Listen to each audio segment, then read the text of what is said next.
What is up with Canelo? Let's get into it. Hello, welcome to S1E10. I hope you're well. If you like what I do here, don't forget to like and share the video, subscribe to the channel, and hit the notifications bell for all future videos. So, what is up with Canelo Alvarez? It seems as if, I don't know, maybe it's just my impression, that every time he prepares for a fight or starts promoting a fight, he seems to be falling out with somebody. Now, just in recent memory, in the last fight, he was falling out with Oscar De La Hoya, quite noticeably in public. He wasn't very keen on many things. Now he's fallen out with Berlanga. They had a bit of a set to, a war of words the other day. Fair play to Berlanga. He stood his ground and he was saying, no, I'm going to have you as well, my son, in Spanish, of course. I'm kind of translating in a kind of rough way. But he's also, Canelo, he's also having a go at Eddie Hearn. He's also fallen out with Turki Al-Sheikh, or not fallen out, but I don't think they were ever friends to begin with. And I just wonder, what is the gameplay here? Now, Canelo comes under a lot of criticism. I'm just wondering what he's being criticised for. He gives us a couple of fights every year. I've sort of remarked in the past that I'm not so sure he's the fighter that he once was. Whilst he's still, yes, undisputed, he's, still pound for pound in the top 5 pound for pound, or top 4, certainly. He's right up there. I'm not sort of, stripping away anything that he has, of course. But I just feel that, his last, 4 or 5 fights, certainly after the Biffle, he's gone the distance. They've all been unanimous decisions, but there haven't been any knockout blows. Now, he hasn't looked in real danger in those fights many of the time. And he's been accused, I suppose, by some quarters of just picking easy fights. So the question is, well, if he wants to pick an easy fight for me, then, hey, welcome Terence Crawford. Now, I was slated by many people watching my video the other day how I remarked about Terence Crawford's fight. I just didn't, personally, it's just an opinion. Hey, calm down. It was just an opinion. So I didn't think it was a really exciting fight. I thought it was quite boring. But technically, yes, right, and he won the decision, and what a fantastic achievement. Obviously, some people seem to forget that I say these things, but there we go. So, but the point I was making, that he's not ready for Canelo. He never will be. And certainly not right, because it's a totally different weight, of course. But on that performance at a higher weight, he struggled. So you kind of think the logic dictates he's never going to be there. But for Canelo, welcome on Terence Crawford right now. You would think that's the obvious thing to do, right? My criticism of Terence Crawford wasn't necessarily because of the way he boxed or that he won or anything like that. It was more about the show, the entertainment and the spectacle. And I just don't think he brought it. Now, other people have kind of agreed with me, and obviously I'm sure other people would totally disagree with me. But from a Canelo point of view, you would think, well, yeah, bring him on, because if he's being accused of just picking easy fights or easier fights, then you would imagine that Terence Crawford, whilst he is pound for pound right up there, whilst he is 4-weight world champion, undisputed twice, weight doesn't lie. The divisions don't lie, and it comes to a point where he's jumping up so far that I just don't believe he's going to be able to even put up any kind of challenge against a Canelo Alvarez, who are kind of comparable ages as well. But for that, he's saying, well, okay, if I want to fight, Benavidez or fight Crawford, you're going to have to pay me 150, 200 million, whatever it is. Ridiculous figure. So I just wonder what is about Canelo. Why is he coming forward with this rhetoric? Why is he coming forward with all these demands? Because he's kind of clearing 35, 40 million a fight anyway with the pay-per-views. Now, maybe it's just because he thinks he is the absolute A-side in all these negotiations, or any potential future negotiations. He knows that he is a pay-per-view king. He's probably one of very few in the world of boxing that he can guarantee an amazing audience who's going to be willing to pay. Now, who is his audience? Well, his audience is going to be the Mexican fan base, the Latin American fan base, but also those Latin Americans, Latinos, let's say, the Mexican Americans, who are actually in country as well. Everybody's going to want to see Canelo fight, right? They're going to pay for it as well. That's where his fan base is. So maybe he thinks, I don't know, I'm just kind of guessing here, and let me know in the comments below what you think Canelo's game plan is here. But it seems if at any time he's matched up with somebody, or any time there's talks about him working with somebody else or another promoter or anything like that, it's almost like there's a bit of disdain there. There's almost like there's a bit of anger there. So why should he have to lower himself to go match up with somebody else? I think he just wants it all his own way. He wants to dictate everything. He wants to take the lion's share of the purse. There's talk of, like an 80% taken right now. He's clearing about 35, 40 million right now on the pay-per-views. He thinks and he knows. So we're going to go to a really big promotion, let's say with the Saudis, Turkey Al-Sheikh. The pay-per-views are going to be astronomical for that. Probably break all box office records.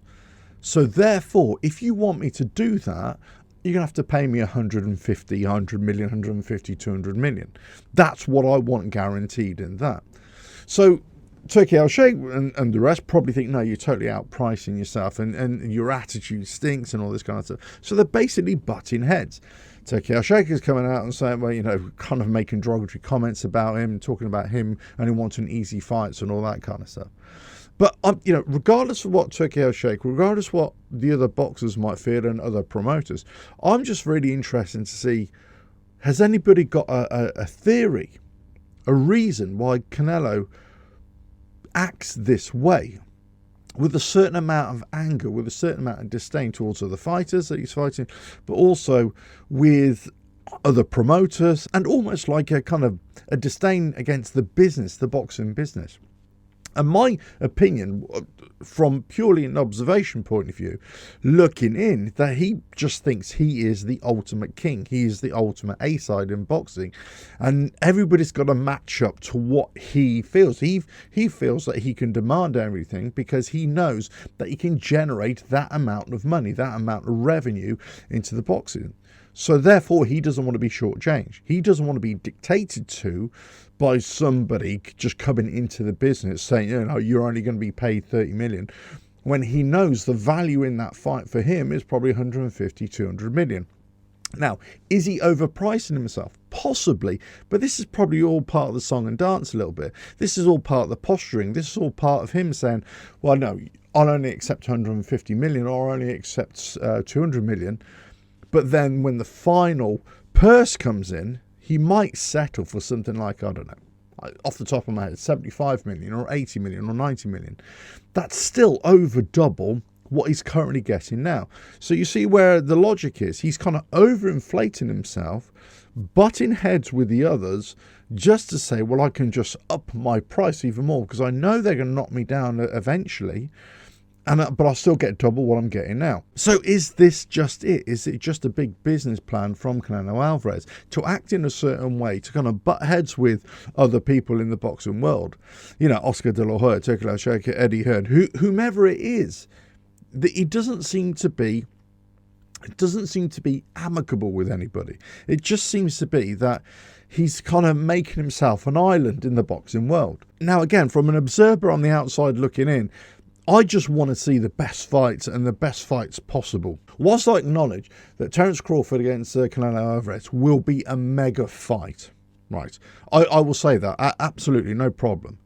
Because I think people misunderstand what I'm trying to say, right? I just don't believe that it'll be a very competitive fight.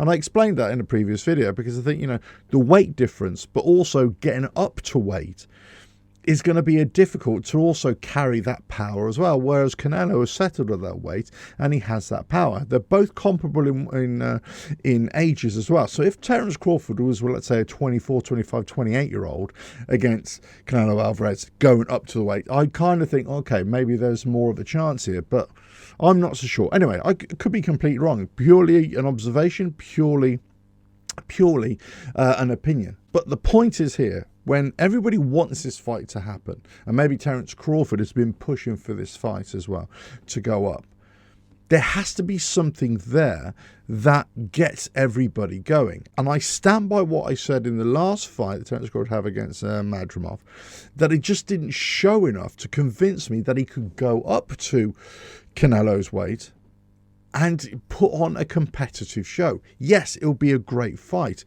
Yes, it'll be a great spectacle, I should say. Yes, it'll be one of the biggest fights, on the boxing cards, certainly of the world. Would it be the best fight of the year? Who knows? But when you actually get to the fight, when the bell rings for the first round, I'm just not sure it would be much of a spectacle. And the reason why I'm saying that, because Crawford in the Madrimov fight, again, Madrimov didn't bring it as well. He was just as equally as hesitant. You know, they were feeling each other out. Yes, Crawford won, no doubt. And he won it. It was a close fight, a very close fight. But, it definitely showed why he's, full weight division world champion. It was a fantastic achievement. But again, I'd still say that it just wasn't a great spectacle. And I think going up to the bigger weight, I just don't think it's there. But you would imagine that Canelo Alvarez would say, no, come on, bring him on, bring him on. But I think this is just all part of the negotiations.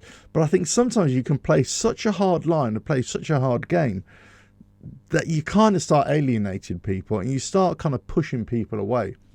And maybe that's what Turkey Al-Sheikh, and the likes were saying, do you know what, we want this fight. We want mega fights. Because I believe that Turkey Al-Sheikh, they want to put on the best fights, the biggest fights, the bangers, bring the noise, bring the entertainment. Because let's not forget, the whole point about Turkey Al-Sheikh and Saudi Arabia and the Riyadh season is to bring the eyes of the world onto Saudi Arabia. It's a PR campaign. And it's a good PR campaign for them, right? It's well placed. It's well positioned. Bring the eyes of the world onto Saudi Arabia, bring tourism to Saudi Arabia, bring money to Saudi Arabia. That's what their intention is. Listen, you can't knock them for that, because that's fine. That's what they're trying to do. But if you're going to say you're going to bring a Canelo Alvarez against Terence Crawford, for example, or you're going to say you're going to bring even Canelo against Belanga right now, and you're going to bring that onto a Saudi card, then you kind of think it kind of goes against what Turkey Al-Sheikh is trying to do. They're trying to have the biggest fight. So if you're going to bring the biggest names, or one of the biggest names in world boxing, Canelo Alvarez, who's already guaranteeing on pay-per-views 35-40 million as a personal income, then you kind of think his opponent has got to be somebody huge as well, who everybody acknowledges is going to be a huge test for him. So for me, as it currently stands, Crawford isn't that guy. However, Benavidez is that guy. So for me, if I was Turkey Al-Sheikh, I would say Canelo Alvarez, Benavidez, that's the fight. 150 million, 200 million, 80 million. That's what it's going to be. That's what you're going to get. Let's just see if that can be made. But talk of, Terence Crawford and everything like that, because I just don't think it fulfills that spectacle. So where is Canelo's head in all this? I don't know. That's the thing. I'm asking you guys. I don't know. I'm just an observer on the outside looking in. I just think he's playing this game of trying to inflate his purse, because he knows that he's bringing the Canelo Alvarez name to the party, and everybody else has got to match up to him. He doesn't want to play their game, Turkey Al-Sheikh, Saudi Arabia, or Eddie Hearn, or Oscar De La Hoya's game, anybody else's game. He wants to play his own game. He wants to play Canelo Alvarez's game, Sal's game. That's what he wants to play. He wants everybody to, dance to his tune. And I'm not so sure that's a bad thing, and I'm not so sure that he can be blamed for that because of the position that he's in. Maybe he just understands the business so much that he thinks to himself, I'm not going to be shortchanged here. I'm the one who is the A side. I'm the king of this, and I'm not going to have my arm twisted. I'm not going to lose any money when everybody else is going to be profiting on the back of me. That's what I think he might be thinking. That's not my opinion. That's what I think he might be thinking, but I have no idea. Let us know your thoughts in the comments below. But why is Canelo Alvarez butting heads with Turkey Al-Sheikh? Who knows? I have no idea, but it's a very intriguing thing. And I just can't see Canelo Alvarez being on a Saudi Riyadh season card anytime soon, because of just the way this goes. I just can't see it happening. Let us know your thoughts in the comments below. Will Canelo Alvarez ever feature on a Riyadh season fight card? I can't see it. Let us know your thoughts. If you like what I do here, don't forget to like and share the video, subscribe to the channel, and hit the notifications bell for future videos. And I will catch you again on another video coming very soon. Bye now.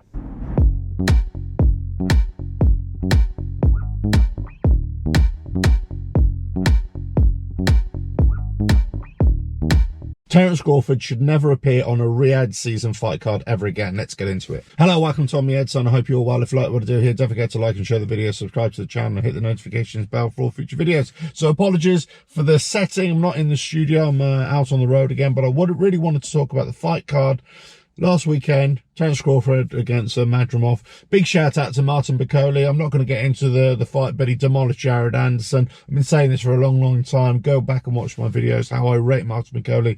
He deserves a massive fight now.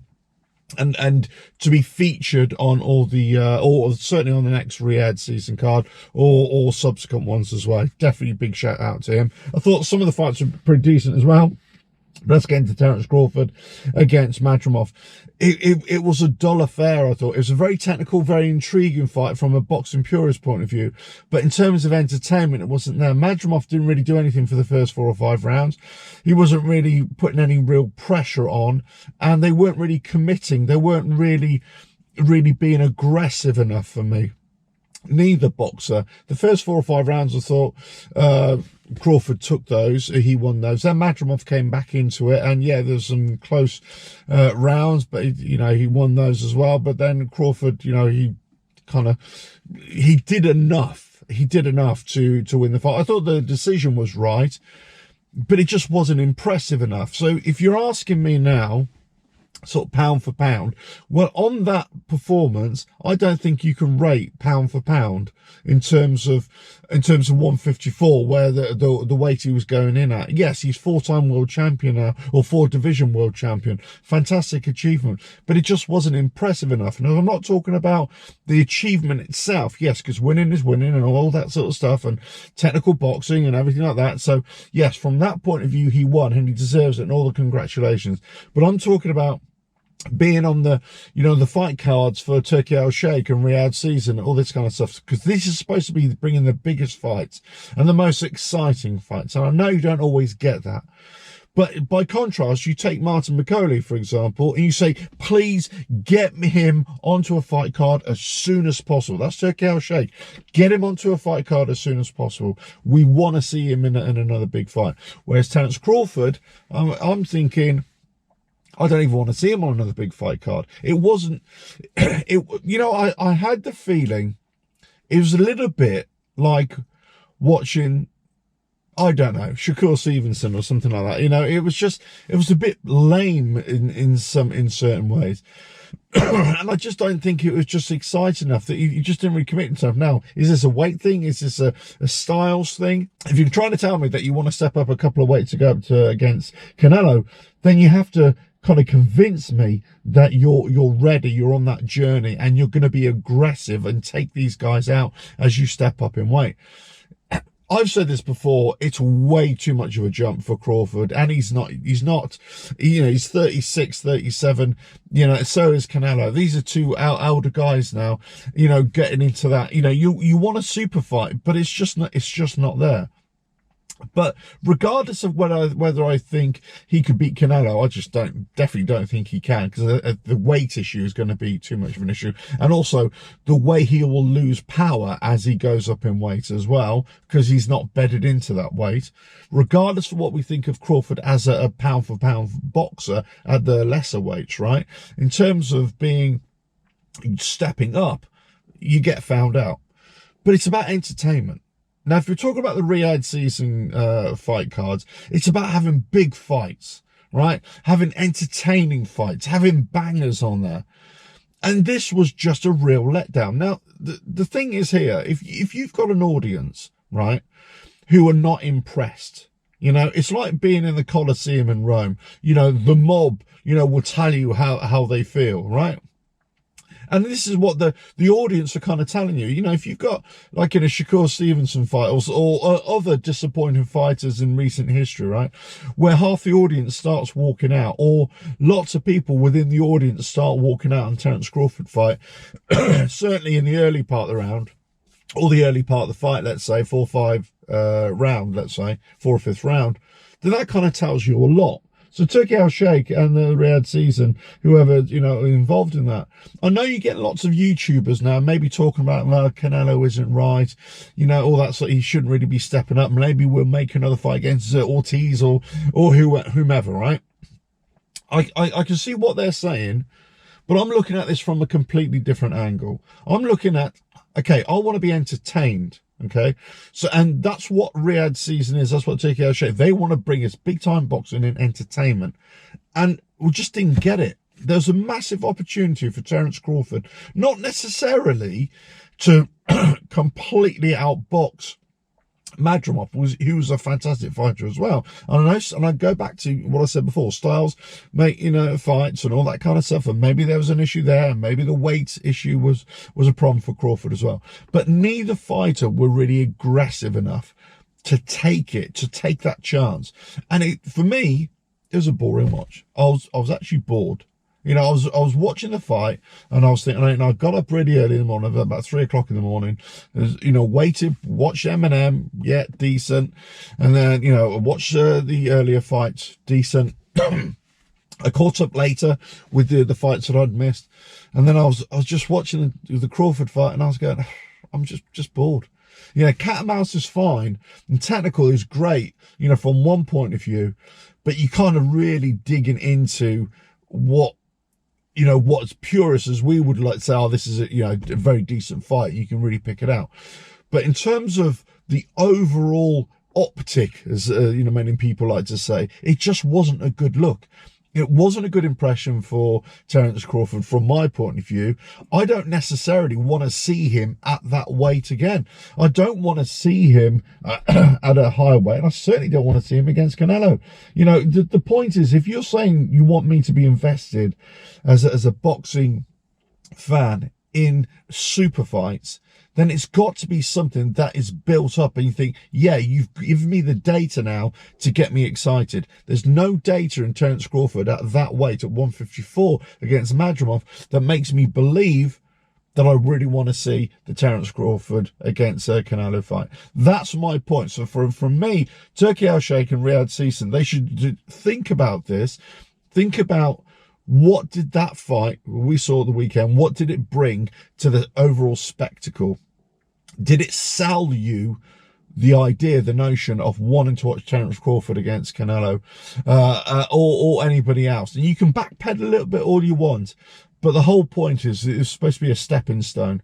And even if he'd lost against Madrimov, but it was a banger, you'd be like, oh, okay, fine. Yeah, there's something there.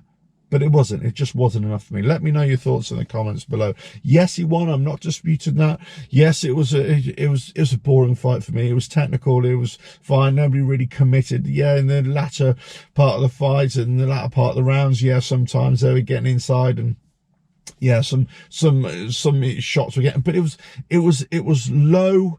It was a low amount of punches. It was a low delivery, a poor delivery of entertainment, of a spectacle. That's my point.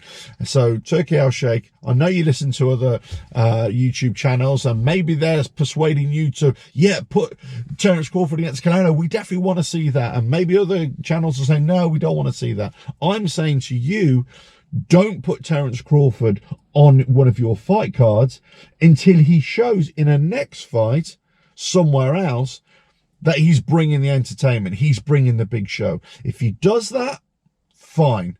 But if he doesn't, just scrap all notions about having him included. Let us know your thoughts in the comments below. If you like what I do here, don't forget to like and share the video, subscribe to the channel, hit the notifications bell for all future videos, and hopefully I'll be in the studio again soon. Ta-da now.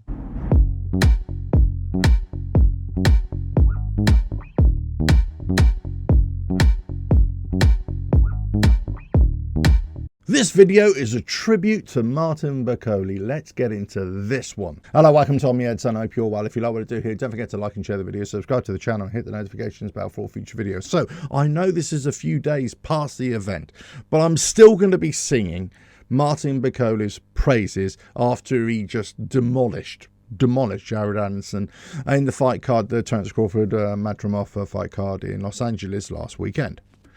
Great display all around, and it's kind of, he was taking his shots from Jared Anderson. Yeah, he showed, a bit of heart in there as well, but it's almost like he was getting hit by Jared Anderson, some big shots as well, but it's just nothing. It was just, he wasn't even feeling it. But the punishment he was giving out, dishing out, it was just timing him over and over again.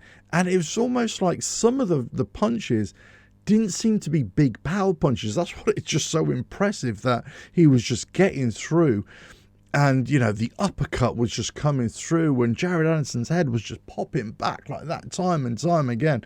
It was, you know, it was, in many ways, it was a vicious demolition, but it was a glorious demolition as well. And what does this leave Jared Anderson when he's going to, you know, have to go back to the drawing board? Luckily, I think we're moving away from this. If you get a loss on your record or a couple of losses on your record, your career is over.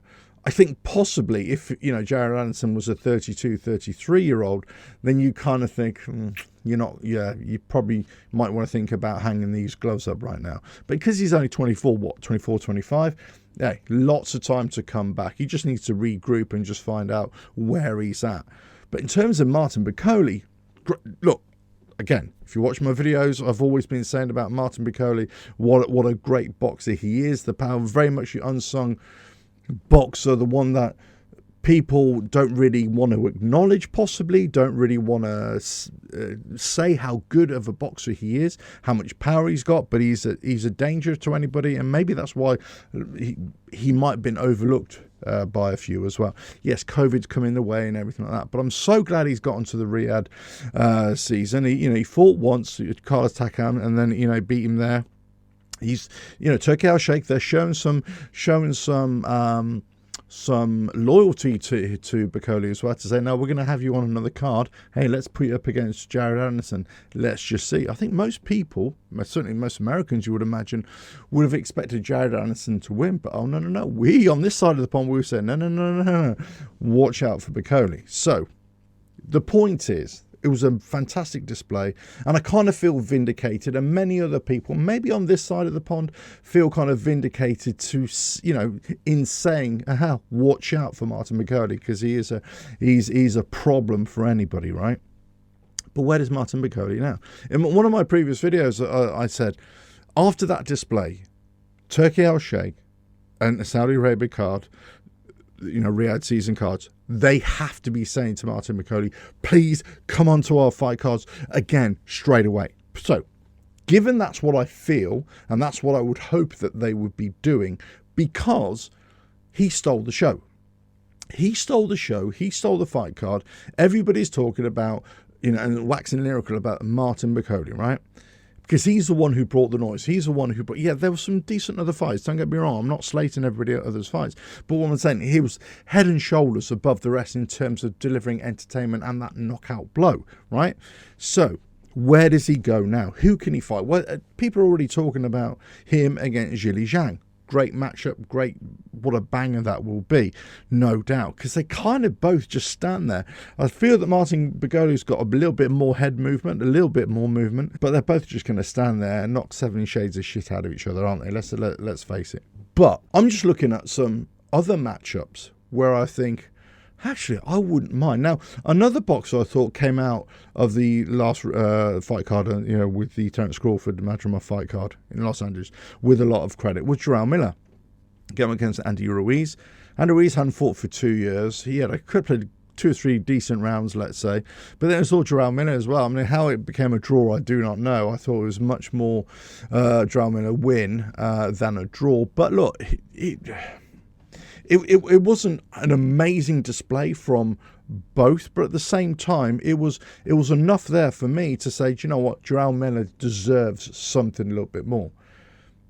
And people are talking about matching these two up. I'm not so sure matching these two. The other thing is, we've got to acknowledge Andy Ruiz broke his hand. Now, he broke his hand quite early in the fight, I believe. I can't remember, the 3rd or 4th round, was it? I can't remember what they actually said.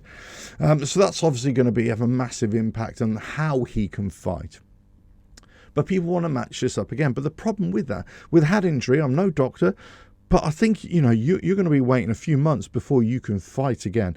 It depends on surgery, it depends on lots of things as well, and the recovery of that. We could be talking, I don't know, on the outside. You tell me, how long is he going to be out for? Probably another year. So he's already been out for 2 years.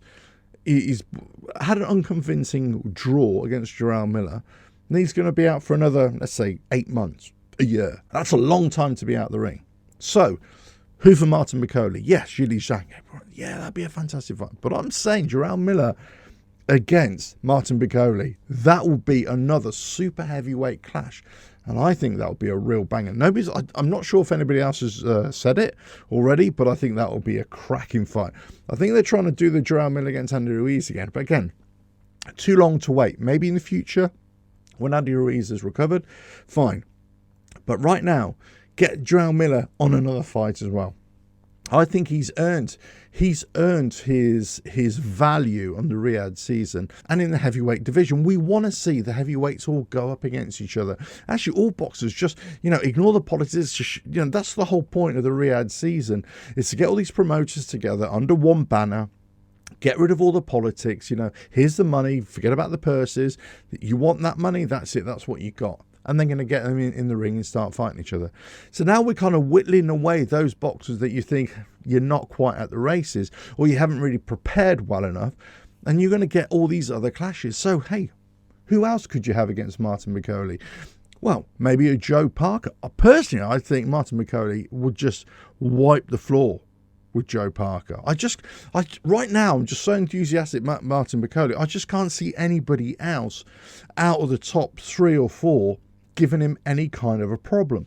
Now, of course, he had a fantastic display. You could argue against a very unprepared, maybe, underappreciated, or somebody who overestimated their own ability against somebody else, in Jared Anderson, of course. But I just think Martin McCauley is so far ahead of most other heavyweight boxers right now. And you put him in with a Joe Parker, I just don't think I would stick my neck out right now and say that Martin McCauley would be a problem for any heavyweight.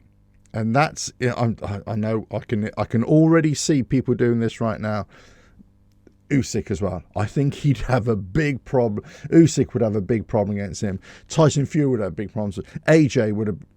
Possibly not AJ. Stylistically, AJ might do a bit better, but he just seems to be able to take it so much and then deliver knockout blows. And that's it. It could be that he just went up against Jared Anderson, who overestimated himself and underestimated Martin McCauley. We don't know. We don't know how he's going to fare against somebody else. But you just want to see these big matchups. But I say, if you can't get all those big fights, and I understand the landscape isn't quite there yet for Martin McCauley in terms of that, but I would definitely have him in with Jarrell Miller. I would definitely have him in with there. Yeah, Zhilei Zhang, I would have him in, no doubt, number one choice. But Jarrell Miller's got a big shout there for me, for Martin McCauley as well. But all I can say is I really want to see Martin McCauley in the ring again very, very soon. If I don't know if this is even possible. Turkey Al Sheikh, are you listening? Ears open. But could you get Martin McCauley in the Batavia Bivol undercard? Could you get him in there? As far as I saw, he didn't take a lot of punishment in that fight either. Yeah, he got caught a few times, but it didn't seem to hurt him. So for me, Martin McCauley on the Bivol Batavia undercard, which I don't believe has fully been filled up yet either. But let us know your thoughts in the comments below. But all I can say, I'm just going to keep on seeing Martin McCauley until his next fight, because it's one of those fights. I tell you what, I will leave you with this. If this is any gauge of how I feel Martin McCauley has done, the fight that I've been watching time and time again recently, let's say in the last couple of months, for some reason, I just always search it on YouTube and I always think, I want to watch that again. And that is AJ against Ngannou. It was such an epic knockout. You think, wow, spectacle, optics-wise, there's that word again. It just said so much about AJ and where Ngannou really was in terms of against an elite boxer, right? The fight that I keep on watching now in a similar kind of way is McCauley against Jared Anderson. And why? It's because of the knockout. It's because of, it's because of the drama that it brings to that fight, to the spectacle. And this is what I suppose in my, Terence Crawford video when I was talking about that, this is what I'm talking about. It's about the spectacle. It's about the drama. And even if you're a casual fan or a purist, it doesn't really matter. Ultimately, you want the big knockouts. You want high drama. You want, fighters just going for it and maybe being out on the last legs and then suddenly coming back, a little bit like Carl Froch type thing. You had mass drama there. And these are the fights that you really want to see. Sometimes, whilst a fight can be technically fantastic, they can still be bore fest, right? They can still be snooze fest. So, in terms of Martin McCauley, it wasn't that at all. You just sat on the edge of your seat watching this thinking, what is going to happen next? Who's going to land that hammer blow and who's going to fall flat on their face or land on their ass? And it was, as a, fourth round, fifth round came around, it was only one person who was going to go on the deck. That was Jared Anderson. And the picture of his head just pinging back every time McCauley landed a blow was just... It was just something that I'm going to keep on watching time and time again. Let us know your thoughts in the comments below. How do you rate Martin McCauley now? How did you rate him before? What do you really think of him? What do you think would be a great matchup in the future? Would he pose a problem for any of the heavyweights right now? Should they be really scared of him?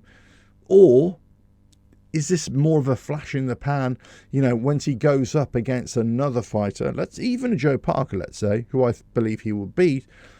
Do you think he'll be like, he'll be found out? But there are so many other fights out there. Unfortunately, if Chisora, Joe Joyce, if Joe Joyce hadn't been so disappointed and lost, you kind of think, do you know what? Martin McCauley, Joe Joyce will be another great matchup. That's all I'm saying. That's all I'm saying. Let us know your thoughts in the comments below. But again, I think I'm going to watch Martin McCauley Anderson again. That was a great fight. What a banger. Let us know your thoughts in the comments below. If you like what I do here, don't forget to like and share the video, subscribe to the channel, and hit the notifications bell for future videos. And I will catch you again in another video coming very soon. Bye now.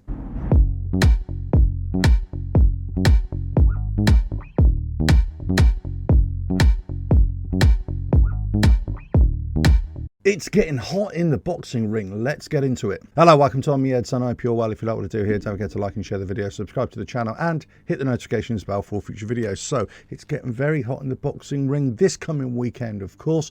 We've got the Crawford versus Madrimov and the great undercard for Riyadh season that's taking place in LA. But obviously we also can't make a video without this controversy that's going on in the Olympic Games right now with the boxer, the Italian boxer, female boxer, who just withdrew after about 46 seconds, because basically she's going against a competitor from Algeria who is, well, many are saying it's almost like a man. She has got too many X chromosomes and things like that. It all gets very confusing. But the bottom line here is, before I get onto the Terence Crawford thing, the bottom line is that the IOC, the International Olympic Committee, have backed their decision and defended their position to allow the Algerian Khalif and this Taiwanese boxer as well, the double world champion Lin Yu, to continue to fight, to allow them to fight, even though they have been banned by the IBA, which is the International Boxing Association, which covers all of the amateur boxing around the world, of course. Now, there's a big tug of war between the IBA and the IOC. So the IBA in the World Championships last year, they banned these two boxers from competing. Now, the issue here is not that they're transgender athletes or anything like that. This is basically, they were born with this condition. They were born as females, but they've just got just mixed chromosomes. So what you would find XY chromosomes in a male, and you wouldn't find those in a female. So basically, they are female without male parts, but they've got characteristics of male genetics, as it were. So, but they're still classified as females. But the problem is they've got the advantages of males. So under the IBA, because they've got raised levels of, let's say, testosterone and other attributes as well, they failed to qualify as female boxers. So they banned them. But because there's this big tug of war between the IBA and the IOC, where it's a long story why they've fallen out with each other, basically, the International Olympic Committee, the boxing section that covers the boxing, is a bit of a shambles, really. And they've allowed these two athletes. So it's come now to, you got one fight, Cleve, getting into a ring, and she's notably stronger notably stronger than the Italian. Now, other boxers have come out and said, well, I fought this Khalif before, and yeah, I took my licks, and yes, you know, if you get punched in the face, you get punched in the face. But it's a whole issue here, and it just doesn't look good in the sport, does it? It doesn't look good in the sport. You've got to feel sorry for the Italian competitor, because they've got in there and they were just outpowered. They could feel it straight away. And she was saying in Italian, non è giusto, non è giusto, it's not right, it's not right. Basically, because she knows. Now, I'm sure behind the scenes here, there's a lot of political posturing as well, because they knew they were going to be fighting this Khalif as well. So I've got a feeling there was a bit of demonstration going on as well. Not necessarily that they just wanted to withdraw, or she wanted to withdraw just because of the power. I think there's more to this withdrawal than just the in-ring activity. I think it's more of a political statement. I think the Italian government have got involved as well. Obviously, the whole of boxing, the amateur boxing, the IBA is at the IOC's throats as well. So it's a big problem. It's a big controversy, and it's one that's just not going to go away as well. So let's see what happens in the next few days on this story. But moving on to the big fight card in Los Angeles this coming weekend. Terence Crawford going up against Madrimov in the super welterweight title. Let's see how he does, because this is going for his 4th division world title. He's stepping up. They're looking for Crawford to go up against Canelo. I just think that's way too much of a gap for Crawford to jump up to Canelo. Even if Canelo were to try and come down a little bit, it's still too heavy for him, I would say. So I don't think he sticks a chance. Whilst he might have the boxing IQ to be better than Canelo, which I believe he has, he's a better boxer, I just don't think he'll have the strength to go up against Canelo. But let's just see if he's got the strength to go up against Madrimov here. Again, similar kind of thing. Boxing-wise, he's a better boxer. I've no doubt about that. But can he match the weight and the power of Madrimov? This is going to be one of those fights you just do not want to take your eyes off. I mean, it's going to be about 3 or 4 o'clock in the morning, 5 o'clock in the morning UK time, I would imagine anyway. But this is going to be a fight that you're going to want to watch. You're going to want to watch on replay. You want to keep on watching as well. And I would not be surprised if there's a shock result in there. Not a boxing shock in terms of weight division against weight division, because actually you would imagine that Madrimov should be winning anyway. But the whole aura of Terence Crawford, they think everybody he should win. I'm not so sure. I think it's going to be a very tight fight. And I think he's going to be outboxing Madrimov, but I think Madrimov is going to have that power. Let's see if Terence Crawford can match that as well. But let's just get into the undercard as well, because there's some great fights here. Now, the main card is littered with great fights from the lower end all the way up to the very top. The first fight on the card, Almayouf, he's a decent fighter as well. Watch out for him. Seen him quite a few times now. He's going up against Michael Bullock, so that'll be a very decent fight as well. And I'm just looking at the undercard here. You got Steve Nelson against Marcos Ramon Vasquez Rodriguez in the super middleweight fight. Andy Cruz against Antonio Moran for the IBF International and WA Continental Latin American lightweight titles as well. We've got David Morrell against Kalajic in the light heavyweight title. And then we've got Jared Anderson against Martin Bacoli for the WBO International heavyweight titles and also the US WBC. Now, listen, many people on the stateside might not know Martin Bacoli. If you watch a video which I did a few weeks ago, maybe a couple of months ago, I was saying the top 10 fighters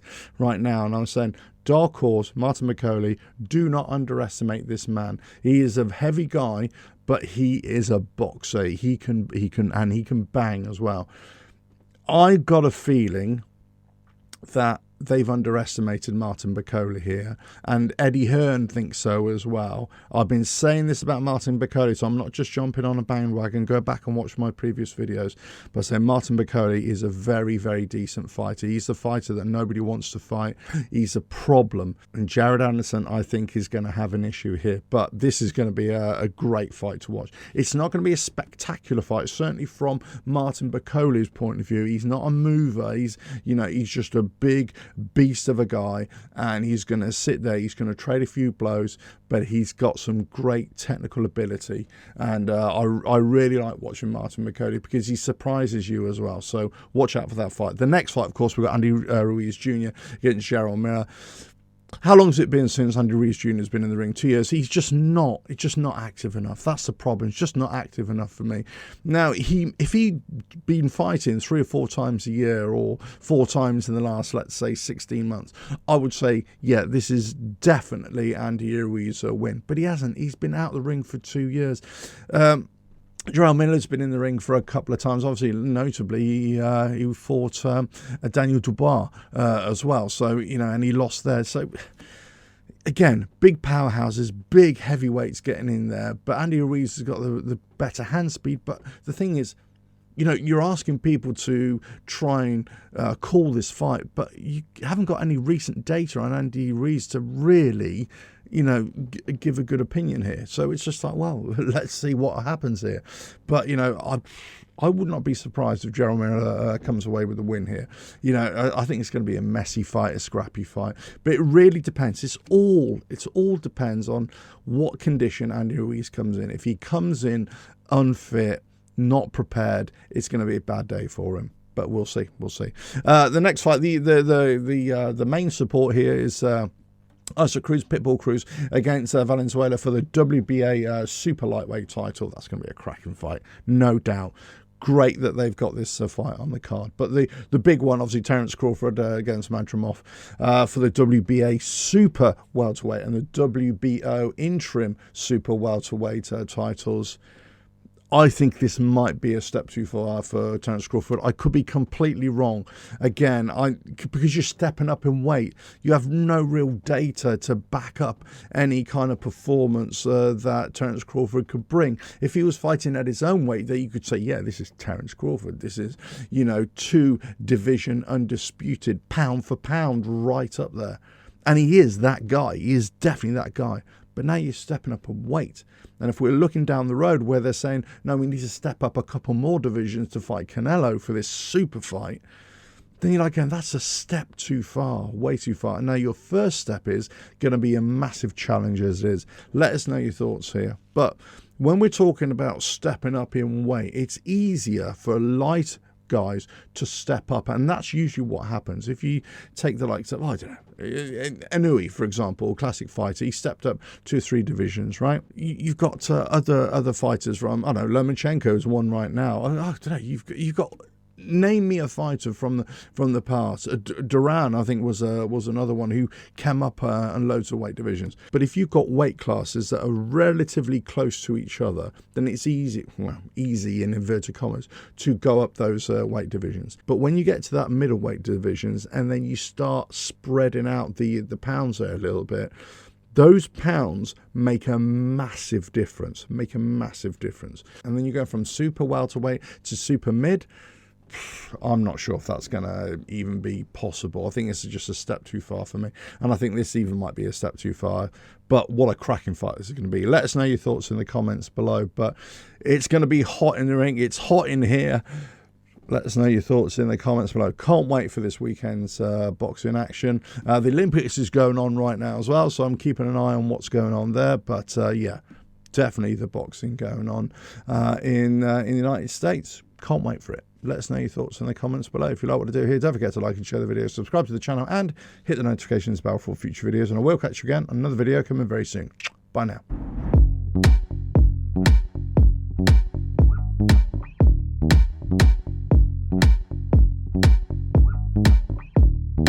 Who should Terence Crawford fight next? Let's get into it. Hello, welcome to S1E10. I hope you're well. If you like what I do here, don't forget to like and share the video, subscribe to the channel, and hit the notifications bell for future videos. So, who should Terence Crawford fight next? Now, he's in the 154 weight category right now. So, should he stay there? Should he go back down? Or should he step up? Now, for me, with what I've seen at 154 in his fight against Madrimov, he's now the champion. He's a WBA champion. He's also interim champion in the WBO, where Fundora is the actual champion there. Fundora is also the WBC champion. And Murtazaev is the IBF champion. So, Could he clean up here? Now, they're talking about fights within the 154 of maybe somebody like Ortiz, maybe some another fight at 154 with Ennis, or even go back down to 147 at Ennis.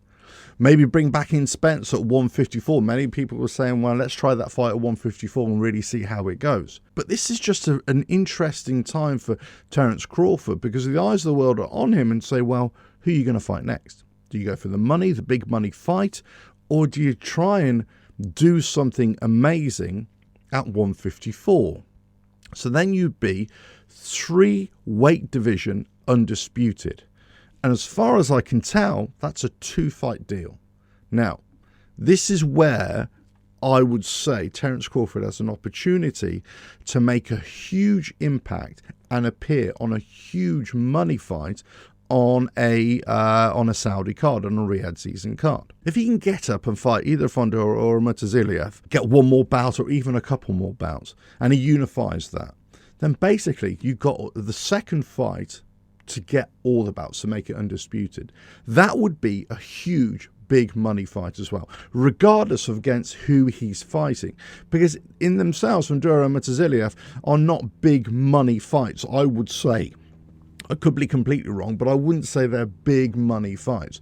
However, if you say that this is now for an undisputed, a historic 3 weight division undisputed challenge, then you're talking huge money, huge prestige, and well, we're kind of solidifying you at number 1 pound for pound, aren't we? We're kind of there anyway, but in terms of Crawford, but in terms of like removing any doubt, you kind of would say no. If he's done this and he's cleared up in the 154 division, then you're kind of saying, yeah, and this is only 2 fights. This is only 2 fights. So you could say by May next year, he could be April, May next year, he could be undisputed in 154.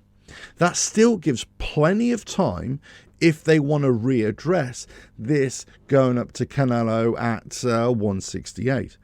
The reason why I'm saying is that if he clears up at 154 and becomes undisputed, not only will that, for me, be better preparation to jump up to 168, it would kind of bring the whole audience and the whole world up with the and build the star power of Terence Crawford. Not that he doesn't really need it, but you know what I mean? He doesn't really have that Canelo status. He doesn't really have lesser fighter status in terms of pay-per-view appeal. So there's a real opportunity now here for Terence Crawford, who's jumped into the 154. He beat Madrimov to take the WBA title. It'll be a tough challenge against Fundora, no doubt. But I think he could. But I think it'll be an interesting fight. So I personally, what I would say is, the next fight he should fight would be Murtaziliev. Go for that title, the 154 IBF title, and then set up the mega fight against Fundora on, let's say, a Saudi card and big money. So Turki Al-Sheikh, for me, that's a direction that I would want this to go. I don't see any kind of justification for going for an Ennis fight or a Spence fight right now. There's no justification for me, as I've already said, to go up to a Canelo fight right now. If he solidifies where he's at right now, and you kind of going to push this a little bit because he's 36 years old as well, he's kind of going to push that pace to really go for it. Now, it's whether he goes for legacy or whether he just goes for the big money. And the way I see it is that he can achieve both just by going this route. So for me, Terence Crawford, he is one of the pound for pounds right now, if not the pound for pound. But in terms of what can he achieve at 154, that would be amazing. I'm kind of racking my brain to see whether he would be the first. I think he would be the first fighter ever to be undisputed at 3 weight divisions. I think I'm correct there. Let me know if I'm wrong, but I think that will be historic. That will be monumental. So it would set up for that undisputed unification fight on a Saudi card, massive pay-per-view numbers, massive earning potential for certainly Crawford, but even his opponents as well. Let us know your thoughts in the comments below. Should he go this route, or should he go for a Spence rematch? Should he go for Ennis or whomever? Ortiz, they're talking about Ortiz as well. I just don't think Ortiz is fighting this weekend. I just don't think that that's a big fight in all fairness. You know, why would you go and fight Ortiz, who would be, if he wins against Burchuk, who is the interim champion at WBA, why would you go and fight him when you've already got the title? It makes no sense to me. Let us know your thoughts in the comments below. If you like what I do here, don't forget to like and share the video, subscribe to the channel, and hit the notifications bell for all future videos. And I will catch you again in another video coming very soon. Bye now.